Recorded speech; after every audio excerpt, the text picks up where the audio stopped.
আমি সম্পূর্ণ সন্তুষ্ট।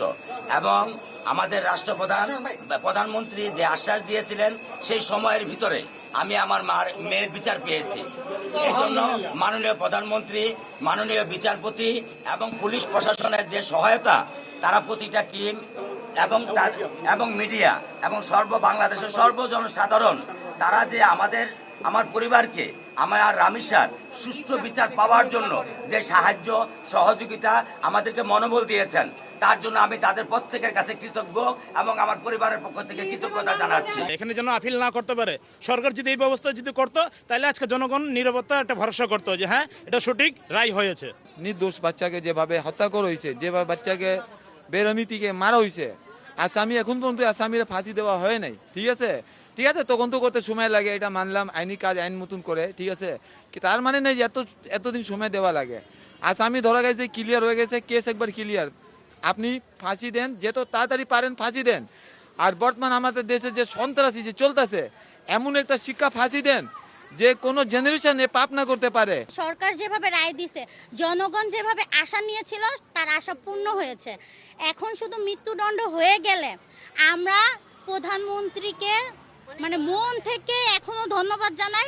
রায় হওয়ার পর মৃত্যুদণ্ড হওয়ার পর আমরা সবাই খুশি মনে আরো ধন্যবাদ জানাবো।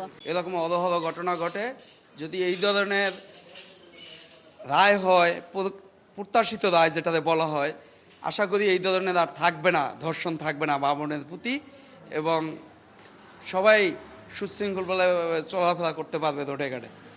এটাই আমাদের প্রত্যাশা, যে আমাদের অতি দ্রুত কার্যকর করা হোক রায়টাকে। রায়টা বড় কথা না, কার্যকরীটা বড় কথা। রামিসা আমাদের জন্য অমূল্য একটা সম্পদ ছিল, আমাদের স্কুলের, শুধু স্কুলের না, দেশের। ঠিক আছে, রামিসা দেশের একটা সম্পদ ছিল, কারণ ও মেধাবী একটা স্টুডেন্ট ছিল, ওকে আমরা অনেক ভালোবাসতাম, খুব ভালোবাসতাম।